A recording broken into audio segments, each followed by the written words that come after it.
Hi, and welcome back to the Citizen channel. You all stay safe and well. And our story of the game, what a game it was. Fantastic from City. Belting, bloody belting. That's a good old northern phrase. Bloody belting from our Blues, that one. Story of the game, City 5, Juventus 2, or Juventus 2, City 5. Doesn't matter which way around we say it. It's the same, isn't it? On the 26th of June 2025, match day 3, of course, made us top of Group G, which is all well and good because we avoided Real Madrid, but I wasn't really bothered about Real Madrid. We can see them off, no problem, from the Camping World Stadium in Orlando. Yes, there you go. We'll be back there. Be back there on Tuesday morning at 2 a.m. as well. An attendance of 53,420. I'm not overly convinced about that, to be honest with you. 50. I don't know where they got that figure from. It didn't seem, I mean, it's hard to tell, isn't it, with new stadiums, just how much they hold, but did it look like 53,000 there? Anyway, perhaps FIFA are trying to bump up the attendances to make it look more than it is, but total opposite to what old Mr. Swales did back in the old days, where he used to decrease attendances because I think the players were on a bonus if we got certain crowds, so he used to make sure they were well below that. So there you go, did that for a long time. Anyway, the headline for this one for me was the old lady took one hell of a beating. Yes, of course, the old lady being Juventus, and we'll have a quick chat about them as well. I wasn't sure about what they were up to last night. The City 11, Edison, Nunes, Kanji Diaz, at Nouri, Rodri, Reinders, Bernardo, Savic, Doku, and Marmouche. On a good bench, Bettinelli, Ortega, Stones, Aki, Haaland, Nico, Gundo, Rice, Guardiol, Cherky, Kusanov, Foden, Bob O'Reilly, and Uncle Tom Cobley and all there. So there we go. Of course, no Echeverry. He's injured at the moment. I didn't want Rodri anywhere near this if you watched my preview for this game, but I expected it to be physical. How wrong was I?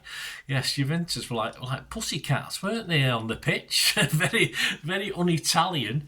The manager, Igor, seemed as quiet as a mouse off it. He didn't, he made changes. I think he made the changes he already planned before the game. But of course, by the time he made it, the game was more or less over. Very odd from Juventus. We'll chat more about as we're going through the story of the game.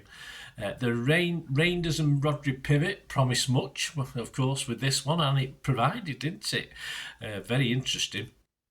And to leave Erling on the bench was surprising, but a masterstroke from Pep, because I've never seen he was like a puppy chasing everything, wasn't he, when he came on? It certainly worked for him. Anyway, Juventus, not some names I'm familiar with: Di Gregorio, Kelly, Savona, poor Kalulu, Giatengua, Alberto Costa, Kostic, McKennie, Locatelli, Vlahovic, Gonzalez, and Coop Miners. And he's left, a much weaker starting 11 than they did for the first two games.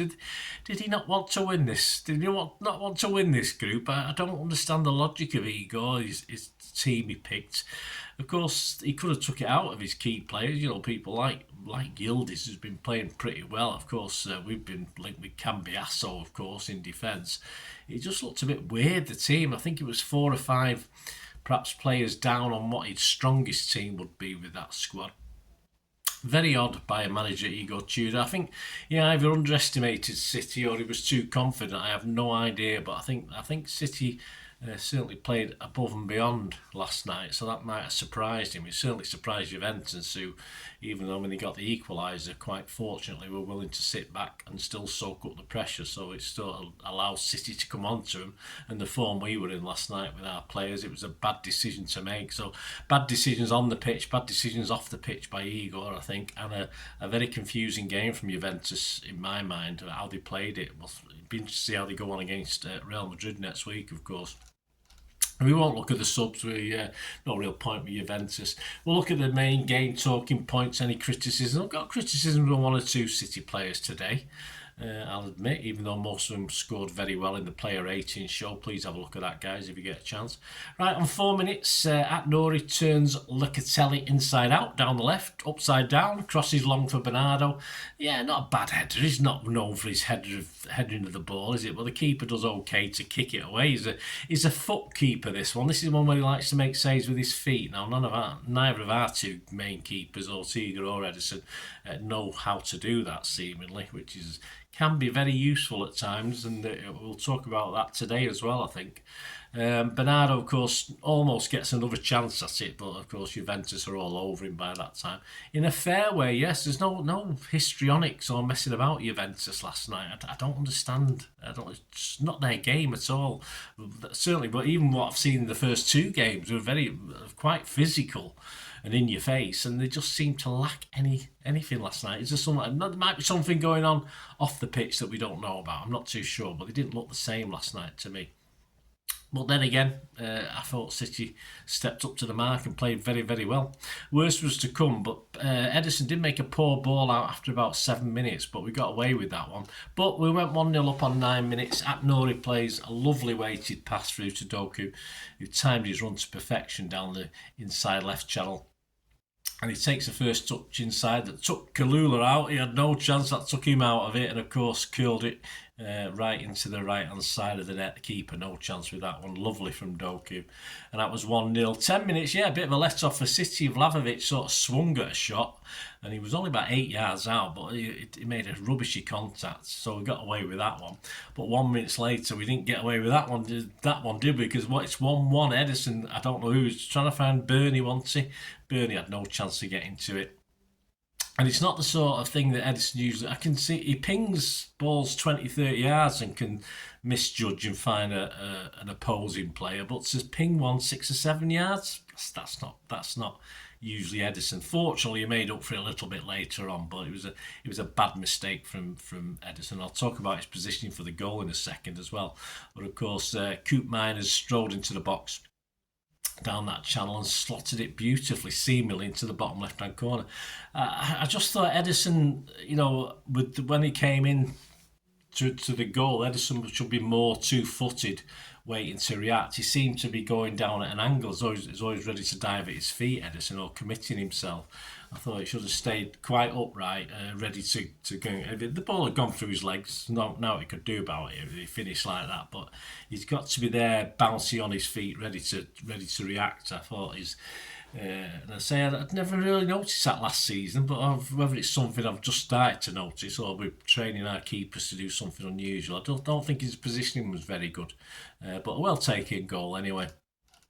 14 minutes, Rangers sachets into the Juventus box down the inside left channel and then overbalances as he tries to blast it, so it ends up going high and wide. 26 minutes though, it's 2-1 to City, and there's no really looking back after this. Savinho slips in Nunes on the underlap and he flashes a low cross into the 6-yard box. Kalulu, absolutely no threat whatsoever. Marmouche was about 3 yards behind him. He had time to have a cup of tea and just get rid of it, but no, he sort of, for some reason, just passed it into his own goal. I have no idea. In fact, he scored a better goal than Haaland did later on. He just slotted it straight ahead into his own net. I don't know what Kalulu will have nightmares for weeks about that one, I think. But hey, we're not going to complain. 31 minutes, Marmouche picks up possession just inside the Juve box to the left of the goal. He attempts to put a shot into the bottom right, but the keeper, Di Gregorio, reads the intent and gets down pretty well to smother that one. But it was, in fairness, quite a weak effort from Marmouche. 39 minutes, Rangers finds Savi down the right, and Savi cuts in field, attempts one, but again, the keeper reads the situation and claims it quite comfortably again. No problem there. 41 minutes, Nouri meets a dropping ball by the left edge of the D. And he sort of hits on the volley, not as sweetly as he would have liked, but of course it bounced goalward and the keeper did have to make the parry to get rid of the bouncing ball away again, but relatively easy for the keeper again. So we were creating chances, but not really testing the keeper. He was not a bad keeper. He's not no real mistakes from him, I don't think, last night in the goals. And on 45 minutes plus 3, so injury time, Marmouche nips in to nick a defensive pass out, and from about 25 yards out sends a dipping shot. I think it's going to hit the post or the outside of the post, but the keeper makes sure and turns it away. So half time, my thoughts as I was watching this at home, Juve have some good players they can bring on. That's what I thought. So I'm not sure this is, 2-1 probably wouldn't be ideal for them, but it's not over, is it? And I thought he might bring them on a little bit earlier than the 60th minute, because by that time they were 3-1 down. So I was surprised that the manager, he surprised me a lot last night, didn't do much because he looked so quiet and passive on the touchline. It just didn't seem that interested to me. But of course he didn't bring these players on straight away, he did wait a bit. So hopefully, I did say there'd be more goals for us. So we had Haaland on for Marmouche, who, as I said, scurried onto the pitch eagerly, like a little puppy. 46 minutes, Bernardo Silva slips Xavi into space down the right. Xavi whips in a first-time cross, and Haaland is behind the defender. He can't quite see it until too late, and it's too late to stretch and get his leg out to it. 51 minutes, Doku slaloms across, goes for a top right-hand corner, a bit like that guy earlier on, though, when he sort of overbalances. He can't get any bend on it, and it sails high and wide into the stand. But on 52 minutes, only a minute later, it's 3-1 to City. Rangers splits the Juve defence, a lovely weighted pass down the inside right channel. Nunes is clear, and he rolls it simply across to Haaland, who can't seemingly miss from there, can he? Well, right, Kevin did his best a few games ago, of course, but I think he tried to take a touch and then put it in the net, but his touch turned into the goal-bound effort. But if you're running towards the goal and he hits any part of you, can it hit you anyway? It's the fair chance it's going to go in the net. So he was all right. So this touch he meant to take before he put it in the net was obviously in the goal. So I don't think he wanted to overcomplicate it that much, but it did. And of course, his 300th goal of his career, which is quite some going. 58 minutes, Juve sub Yildiz, the 20-year-old wonder kid. Well, he's a man now, isn't he? He was a teenager up to a month or two ago. He's immediately into the thick of action, and he has a good chance from the edge of the City box, but he's sort of dragged that one wide. I think if he'd been up to pace with it a little bit more, he might have done better. 66 minutes, Rodri's had a fantastic game. He's replaced by Gundo, while Doku makes way for Foden, and the team didn't deteriorate with Gundo and Foden in those places either. 68 minutes, Yildiz scoops a lovely pass down the middle to release Vlahovic, and he attempts to chip Ederson, but Ederson a little bit of street cred back. He's on the edge of his box, near to the end, but Ederson's quite clever and slaps the ball away just inside his area. There you go, Henderson. That's how you do it. You don't have to be outside your area to react and save a shot. And Ederson knew he was in his area and reacted, not like you cheat, who knew you were outside the area and still slapped it away. But anyway, a fine instinctive save. I don't like Henderson, as you know, by Ederson there. So well done, and made up a little bit for his earlier error. And I think Vlahovic did most right. I think he was a little bit unlucky, and it was a good reflex save by Ederson. So I was critical before a couple of times, but all credit to Ederson there. He reacted quickly. And then in 69 minutes, it's 4-1 to City. City go long. Haaland takes the ball. Yeah, Ederson did that as well. I mean, allowing for his errors. 2 of the 3 of his long balls were excellent as well. And Haaland takes the ball down from the sky, just like Mahrez. I thought it was Mahrez for a minute, apart from his big and blonde. Very Mahrez-esque, if you like. And he steamed in field. He not wanted it, didn't he? And I thought it was a cracking pass to Foden, but for some reason, it just didn't work, did it? Foden had to stretch for it, didn't get it. But it had looked perfect at one stage, and then it rattled through to Savinho, of course, who took the keeper out simply by jinking, and of course it ended up back at Foden. And I thought someone must have been offside in that, but obviously it wasn't. I was just totally confused. I thought surely Foden was offside, or Doku, or somebody was, but it all ended okay, and we're back. Obviously the game over really, wasn't it? 75 minutes. Replaced at Nori and Bernardo with O'Reilly and Cherky. Moments later, it's 5-1, from a corner. A little bit of pinball. Haaland tries to sweep home. Again, didn't do much wrong. On target, a good save by the keeper who kicks it clear. He likes to use his feet. I don't mind a goalkeeper who uses his feet and his hands. Only for Xavi with his weaker right foot. Yes, and this is it. I mean, he can smash him in with his right foot every week for me if this is going to be the result, because we know he's not been the greatest at putting his chances away.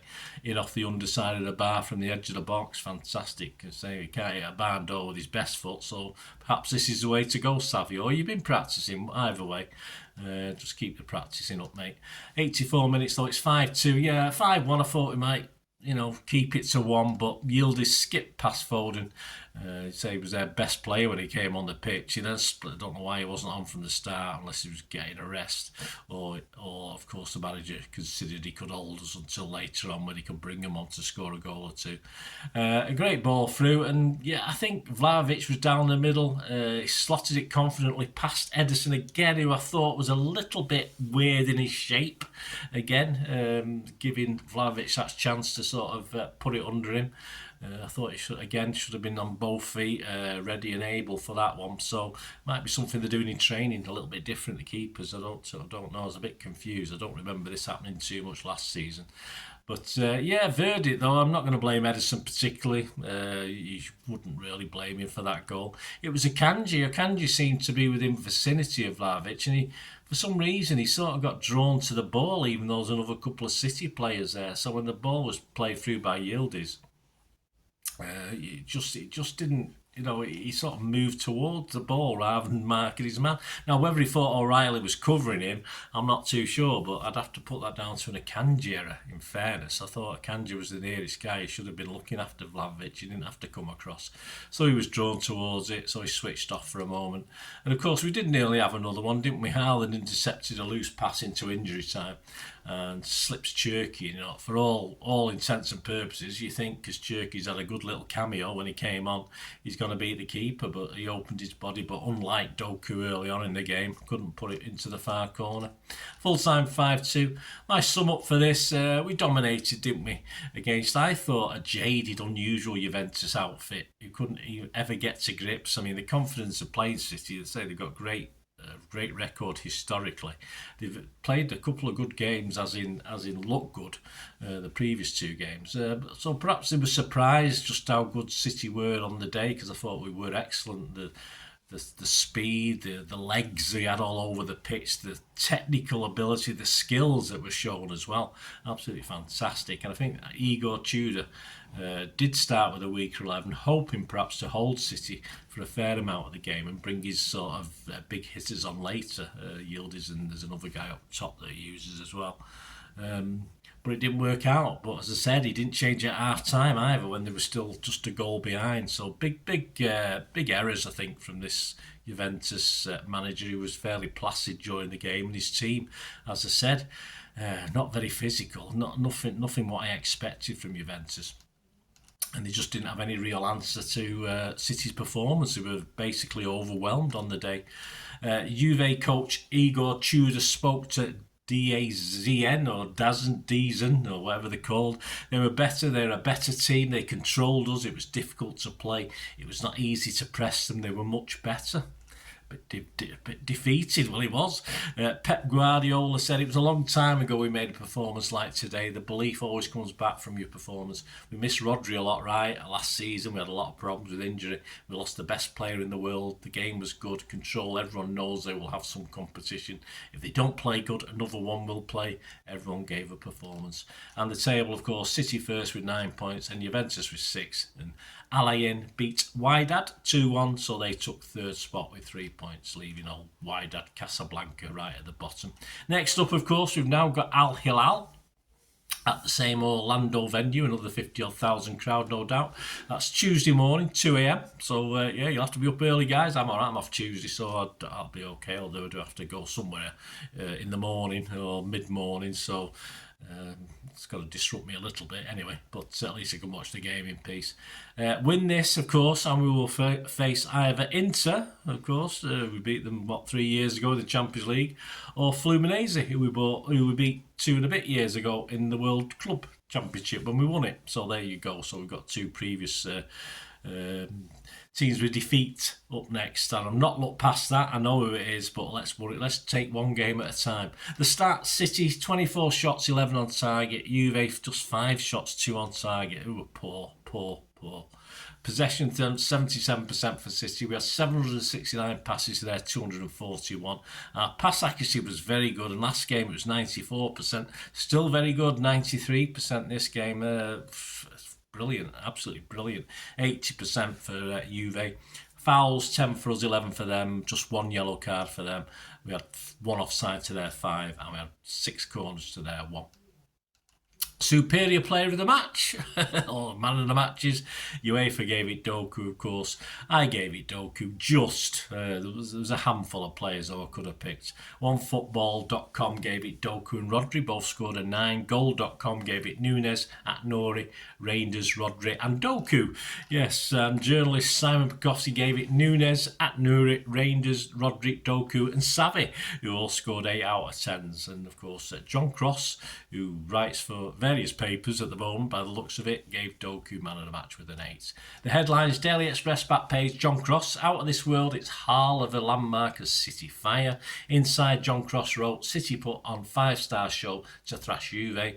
Pets boys look at home as they secure top spot. At the Daily Mirror, yes, John Cross, back page, City smiles better and top group. Inside, John Cross, Blues cruise. In The Guardian, inside, Jamie Jackson, Rodri calls the shots as rampant City lay down marker. The Daily Mail back page, City fill their boots. Inside, Jack Gorn writes, Rodri return and Foden's form give 5-star City reasons to be cheerful. Our local paper, the Manchester Evening News, the back page, stars and strikes. Inside, Simon Bukowski, how the wet was won. Yeah, not west, wet. City have too much for Juve in Florida's sun and showers. There you go, guys. Hope you enjoyed that and my little story of the game. A little thoughts on Juventus. Let me know what you think of Juventus, guys, or people who watch Juventus a lot. Can you explain what's going on? I just thought it was a bit of a flat performance from Juventus, but all credit. City were very, very good, but I thought Juventus perhaps were a little bit flat. Was it the team that was picked? Let us know what you think, guys. Anyway, if you know a little bit about Juventus, check my player rating show. That's out now.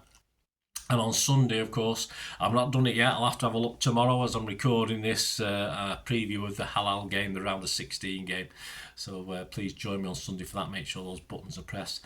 And of course, there's lots of stuff on the channel. Lots of 2024, 25 specials coming out, plus lots of history stuff still out and around. Hundreds and hundreds of things. So if you want a little bit of a City fix and you want a little bit of me, I try and entertain and inform if I can. I know history can be quite boring, but there's plenty of stuff to look at there, guys. And my thanks. If you do like what I try and do on the channel and you want to help support me over the coming months, years, whatever, please just keep watching and listening.